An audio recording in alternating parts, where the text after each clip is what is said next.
پہلے یہ ذہن میں رکھ لیجئے کہ گستاخ کس کو کہا جاتا ہے، کب حکم لگے گا کسی بندے پر کہ یہ گستاخ ہے۔ پیارے نبی کریم صلی اللہ علیہ وآلہ وسلم طرف کسی گالی کی نسبت کر دینا، یا آپ صلی اللہ علیہ وآلہ وسلم میں عیب اور نقص تلاش کرنا، یا آپ صلی اللہ علیہ وآلہ وسلم کی ذات اقدس کے ساتھ جو صفات، عظمت، مقام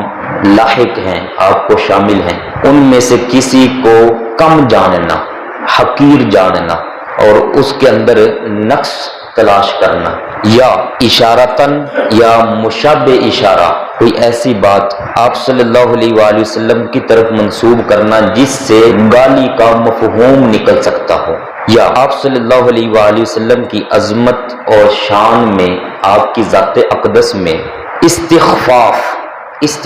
کا مطلب ہوتا ہے آپ کی ذات اقدس کو یا آپ کی صفات کو ہلکا سمجھنا، بے قدر سمجھنا، بے قیمت سمجھنا، بے وقعت سمجھنا، کوئی نہیں، یہ کوئی شان ہوتی ہے، نعوذ باللہ من ذالک،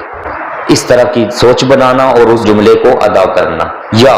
ایک لفظ ہوتا ہے عربی کے اندر تصغیر،